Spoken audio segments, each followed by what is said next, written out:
What's up, guys? Welcome back to the Planet Soccer Show here on YouTube. I'm your host, Reed Simpson. That's Dylan. With me, as always, week one of the Premier League season is officially in the books. We are so back. We had Champions League penalty shootout action today, just full soccer mode all the time now, which we've said multiple times. I think that's one of our favorite things about the sport. Once it's in season, there's always a game on, no matter what time you're at in the U.S. or in Europe. I feel like there's just always something to consume. So, Dylan, week one in the books. I know you're feeling pretty good after Newcastle's performance, but we're going to do a little rundown here today and kind of talk about some things that we saw. We're not going to go game by game because we learned that last year that was just really repetitive and took forever. So we're going to dissect specific teams and their games a little bit more. And then we just won't mention the things that we don't think matter. So, without further ado, Dylan, I'll let you say what you want to say and then kick us off. Well, I'll straight up, I'll just jump right into it. You already kind of alluded to it. It surrounds Newcastle. I'm really trying hard to not put too much weight on week one and a single victory at home because we know the advantage Newcastle has at St. James's Park. But the whole team looked phenomenal. I think we truly have almost two full starting 11s. I think there's obviously some questions at center back in our bench. But I think we pretty damn near have two full starting 11s, and I think that was on display against Villa. I think Harvey Barnes or Anthony Gordon off the bench is a phenomenal bench addition for any side in the Premier. I think almost anybody in the Premier League outside of City and maybe Arsenal would take one of them as their bench guy. So I think we are a lot deeper than we've seen in the past. I think it was a very successful summer with possibly more to come. So I think I may have taken a slightly different approach to our outline here than you today, because I wanted to come up with some like more hot takey type of things. So I will. You can still do that if you want to. My first one. We're each going to have four, and then I'm going to throw an honorable mention at the end. But my first one will kind of revolve around Newcastle. I think Newcastle will finish closer to first place than they will to seventh place, which isn't crazy necessarily. So what would that cutoff be? Fourth and fifth? It depends. I'm saying points wise. I'm saying points wise. Oh, They'll finish closer Gotcha. in points to the winner than to seventh. I do think there will be kind of a top five, top six that kind of push away from maybe that seventh position. But also on top of that, to make it a little bit spicier of a take, I'm going to say they're not only going to finish closer to first than seventh in points, but they're also going to make at least one semifinal, whether it be Champions League or one of the domestic cups. Which maybe isn't a crazy hot take. Saw him make a run in the Carabao Cup last year to the finals. But I think based off of what we saw last year around that Carabao Cup run, I think winning a trophy is at the utmost importance right now. So if Champions League isn't kind of going their way, or they get a really tough draw, not that they're going to roll over for the likes of a Real Madrid or somebody like that in the knockout. Obviously, we have no idea what that's going to look like at this point in time. But I do think there's a really solid chance that they kind of conserve some of that energy, if you will, to really make a solid cup run. So I think a lot of questions this year around Newcastle were, are they going to be able to finish top six? Are they going to be able to handle four competitions? I saw nothing on Saturday afternoon that told me we can't compete for the league and in a couple of trophy pushes. Now, not going out on a limb and saying we're winning a trophy, but I feel pretty confident that we will finish closer in points to first and have a semifinal berth in a competition this season. So, week one, we saw Newcastle beat Villa at home 5-1, and you're saying now that because of that, that Newcastle will now finish closer to first and make a semifinal run. Which both of our knocks on Newcastle going into the season was that were they going to be deep enough to play in four competitions? Which, if you look at y'all's front line, which is what you mentioned, all the Premier League teams have star almost front line backups. At least the big six, big seven do. So I'm not probably as impressed with, not that I'm not impressed, but it just doesn't stick out to me as much with Newcastle having those guys off the bench that can come in and score. Like you said, it's going to be those midfielders, those fullbacks and center backs that are going to have to be rotated. which is where I see y'all's depth being an issue. I also think that making a semifinal run and finishing closer to first and seventh are mutually exclusive. They're not going to happen at the same time. So I think you pick one or the other there. There we go. And, they're like, I feel a lot of confidence. Just as we always talk about goal scoring, like that's been our biggest knock on Chelsea the last couple of years. That's been our biggest knock on Man United for a little while now. But I think off of the bench, Harvey Barnes has full potential to be a 10 to 12 goal guy. I think Callum Wilson, even in a bench role, has full potential to be a 15 goal guy, especially with the extra stoppage time we're seeing. So I think the goals are there for Newcastle. I do think that front three, starting 11 and kind of bench rotation is really solid. The midfield is absolutely disgustingly stacked, and that was a worry we've had in the past. I think the biggest question mark is center back. I'm doing this with the assumption that we're going to sign a backup young center back for Fabian Schär, because he does have a lot of injury history. He is getting up there in age, and we will certainly have to rotate him. So this is all somewhat with the assumption that we do go out and address that right center back need in that bench position. But I've a whole lot of confidence. I don't know if a lot of that is coming from because I was so high and still am high on Aston Villa. I'm not as high as Sir Alex Ferguson. I'm not going to claim it was a good game for Villa because they lost 5-1. I don't care how good you lose. If you lose 5-1, it's a bad loss. But I don't think Villa looked nearly as bad as the scoreline suggests. I think this is going to be a win that we look back at 2 months from now, and it's an even more impressive win 2 months from now than it was in week one. I'm trying to go back and look at some of the week one score lines from last year. City or United lost, right? I'm just going to struggle to have a hot take after like that. What are we in this for if it's not hot takes? It's warm. It's a warm take, I would say. I think you're getting pretty greedy with Newcastle, and that's fine. Just know that it sets you up for disappointment. I'm a Detroit sports fan and a Missouri sports fan. I know all about disappointment when my expectations get high, but I need to feel something, man. Detroit sports have been so bad. Rare. Newcastle outside of last year has been so bad. So hey, I gotta go all in on Newcastle this year, I think. Fair enough. Let's move on. The first team I want to talk about is Bournemouth, because this is not your grandfather's Bournemouth. It's a team that looked very, very good, had about 60% of possession against West Ham. They ended in a draw, I believe. That's right. Their attacking interplay, their cohesion. Is Bournemouth the next Brentford? I mean, their recruiting is going super, super well. They need a stadium renovation.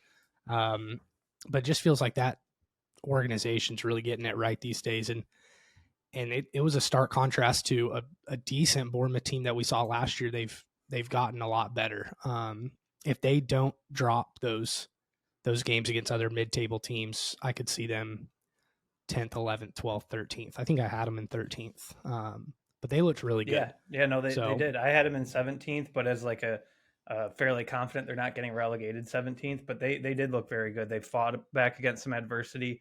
I mean, West Ham had the lead until the 85th minute or whatever it was, but Bournemouth did command possession. They just signed our guy Tyler Adams, which is very promising. So I'm pretty high on Bournemouth as well. That's a good shout. I can appreciate that. Not a crazy like hot take them finishing in that like middle third, but I do certainly feel that they look like a middle third team, and adding Tyler Adams is only going to further that.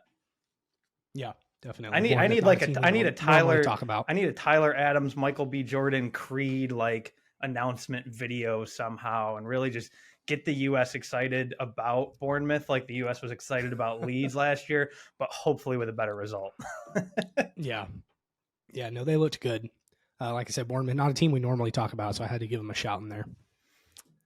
My next one is I really wish I would have done a little bit more research on this than I did, to be completely transparent, because I don't know where Wolves' lack of goal scoring was last year in comparison to historically bad offensive seasons.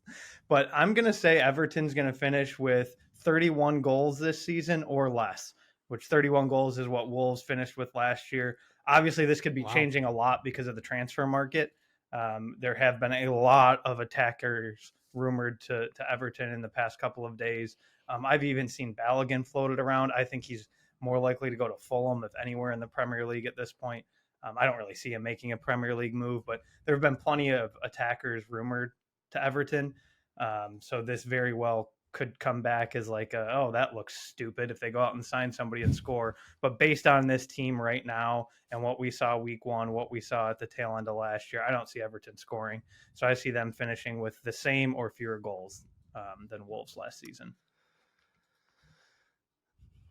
Wow. Okay. I'll kind of go other side of the coin and say I thought Everton looked fine. If you look at the momentum chart, it was good almost. They had some spikes. Their XG was like over 2, I think. They didn't end up getting one home, but so I think they looked all right. You know who else had great attacking momentum and good possession was Wolves, and you went out and dumped on Wolves after saying, well, they still didn't score. So I'm going to refute that a little bit and say if we're holding not scoring against Wolves this year, I'm going to hold the Everton to the same damn standard, because if Everton and Wolves both aren't scoring, we got to treat them the same. But I just don't see a lot of attacking we prowess. are talking about two teams that we both had 15th and lower. Right, I think. Right. I don't remember where you had Wolves. So neither of them are good teams by any means, but Fulham, a pretty organized side. They didn't lose much defensive. I mean, I guess Tim Ream's still out, but they obviously lost, or they're down Mitrovic, and I expected them to take a step back offensively, but defensively, Everton was able to break them down a little bit. They just don't have that finisher. Very, very similar to Wolves last year. So I definitely see a parallel in those two sides, and it will be to be seen what Everton does in the transfer market before the end of the month. Yeah, certainly. That'll be a huge factor on that one. Yeah, for sure. My next team is Forest, who's the only home team to lose this weekend. But they actually, going up against Arsenal, an Arsenal team with huge expectations, they were actually okay. They obviously dropped the game. However, they didn't look bad. They had a low, narrow block, which is expected against a team like Arsenal, but they looked organized in it. Arsenal easily could have gone for 3-4 goals. They held them to 2. And I just thought it was a solid performance from Forest. It's probably a game they lose 4-1 last year. But just taking steps forward this year. I think it's going to be a really crowded relegation race because there's just not going to be a whole lot of separation probably between 19th and 14th. So Forest, positive result, albeit a loss versus a team like Arsenal. Yeah, I think for Forest, for me, they were in 18th for me, but it did look very sound. Again, this is a full disclosure. I was out golfing early Saturday morning, so I didn't watch this game. It was an extended highlights game for me, but they certainly didn't look bad by any stretch of the imagination. I do think I still firmly believe the bottom two are pretty solidified, in my opinion, in Sheffield and Luton. So saying that Forest could end up on the right side of things is not by any means like a crazy take. I do think, especially after that first win, or that first week rather, where they didn't get a win at home, I do think was as good of a result as you can get if you're Forest at home to Arsenal to start the season. Yeah. Next for me is, I don't know. This is my fantasy. This is my FPL talking, which got to let the listeners know Reed did not join the league. I tried to get him to join. In his defense, it was bachelor party weekend, out on the beach doing crazy stuff. I'll let it slide. The nice thing is you can still join. We were a 8-team league last year, and a guy missed week 1 and he finished in 3rd. So like, there's still something for you to play for if you want to join. But this is definitely through an FPL lens. He's one of my FPL sleepers. But I have João Pedro finishing as a top 10 goal scorer this year. He looked very fluid in a Brighton side that we're all pretty high on, a Brighton side that will certainly be able to create goals. There just needs to be somebody on the end of them. And I think Pedro, I said it when they signed him, he feels like a guy that's going to go for $40-45 million a year and a half from now. I think he's going to have a very, very sound season on a solid Brighton side, and he's a guy who can really finish when needed. I think what do they have him playing off the wing? Because Evan Ferguson's their striker, which is probably where most of their goals are going to come from. He plays like an inverted wing and then moves over on occasion. I'll pull up his average positions. I firmly believe, though, that he is I know you're very, very, very high on Evan Ferguson. I am just as high on João Pedro. I think he's phenomenal. I don't know if it's because it was a guy Newcastle looked at. So last year I made a point to watch Watford matches, trying to see what he brings to the table. That could be a lot of it. As one of those guys, it's like, oh damn, we missed out, but he went to Brentford, so we were right all along. So now I want him to be very good. That could certainly be part of it for me through that Newcastle lens. But I think he's going to have a really good season and finish in the top 10 in goal scoring in the Premier League. I think with Matoma, Ferguson, and Pedro, I think it'll be tough for him to crack the top 10, but I don't think he'll have a disappointing season by any means. Yeah, I think I looked, and last year top 10 needed to be like 13 to 15, somewhere in that range. Oh, really? Which by all means, I could see him having in that 13 to 15 range. I don't necessarily see him being a 20 goal scorer for the reasons you just kind of outlined, but I could certainly see him bagging 15 to 16 in the league this year, if healthy, obviously. Yeah. My next 2 points are kind of one and the same. It's two different teams, same group of players, the midfield, and it's Tottenham and Man U. Two teams that kind of did some work on their midfield in the transfer window with United signing Mason Mount and Tottenham signing James Maddison, who took over Harry Kane's number 10 shirt. And I think Tottenham's midfield looked exactly like what Man United wished their midfield had looked like. They were absolutely fantastic. Ibasuma was incredible. He had over 120 touches. Really, really drove the ball well. I think James Maddison was perfect in that role, and James Maddison is going to have, I think, a better season now that Harry Kane's gone, because him and Harry Kane kind of drop into the same positions. It would have forced Maddison to go off the wing more, which is fine, but it would have eliminated some of his chance creation. But I mean, James Maddison was fantastic. Oliver Skipp will probably get the bounce once Bentancur comes back. And in my mind, that's a top 3 to 5 Premier League midfield easy once Bentancur's back with Maddison, Bentancur, and Basuma, especially if we see the Basuma like we saw at Brighton, which he was better than Caicedo, mind you, who just went for 115 million. Statistically, at least he was. I think it's going to be an elite midfield, and Tottenham is working on replacing Harry Kane with a striker who fits the Ange profile more, which I think will be great, because he needs a pressing forward that works hard, and that's just not Harry Kane. For all of Harry Kane's ups, there is that down where he's not a runner. So, and then going over to Man United, they just looked flat terrible. Mason Mount was not good. Bruno Fernandes was really forcing things that just weren't there. Marcus Rashford is not a striker. Garnacho did not look good. He looked lost. I have real concerns about Man United, because I don't think Højlund, or whatever his name is going to be a guy. It feels like they should have lost, by the way. Or they should have drew. They should have drew. At minimum, drew. You could argue should have lost. They got outplayed for sure. Yeah. And then that Onana foul was ludicrous. If you look at the video of the Son foul in the box in the Tottenham game, and the Onana foul where he just straight up whacked two Wolves guys, you would have said the Onana one was a penalty and the Son one wasn't. But if Wolves end up getting relegated by like 2 points, that's going to be really unfortunate for them. All right, let's go. I'm going to jump. This was one that got moved to my honorable mention, but because you just said that, I suggested this, and we haven't actually purchased the items needed for this to add to the podcast. But in the future, I really want us to have a whiteboard with predictions / like friendly wagers. And this is going to be my first one. So we're going to put a wager on the board that we don't actually have a board. It'll be behind me at some point here. But I'd like to put on the board, Wolves is not getting relegated.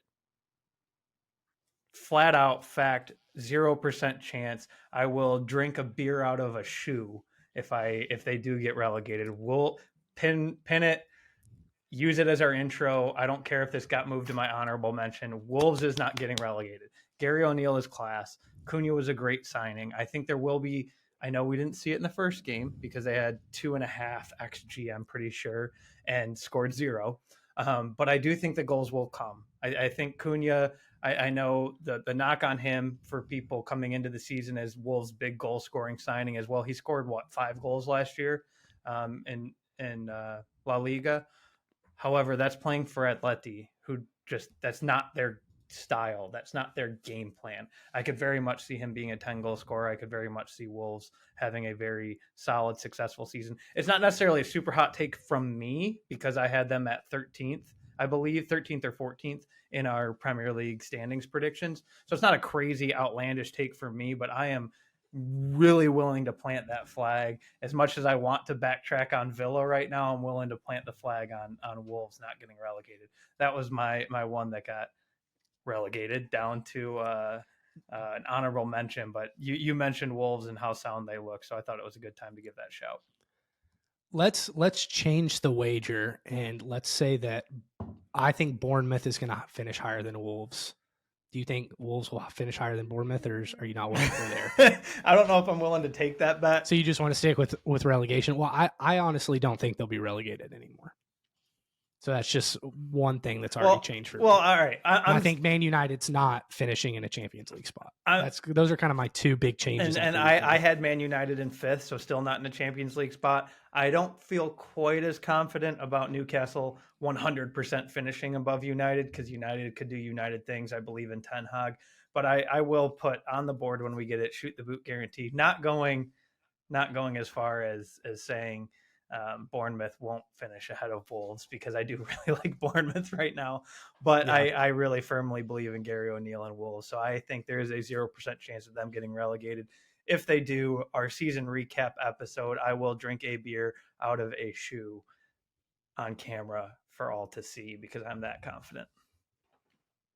And that was an honorable mention. Was going to be relegated. That was an honorable mention. So, no, I really liked Wolves' performance. We were texting back and forth. I really like what Gary O'Neill is going to bring. Honestly, that I don't think I even mentioned Gary O'Neill in our season preview as being a reason I like Wolves, and that just like re-solidifies. Because he only got hired like 9 days ago. Right. It just re-solidifies the fact that I really, really feel confident in their ability this year to not only stay up, but maybe not press for a European spot, but maybe disrupt some of that top half of the table.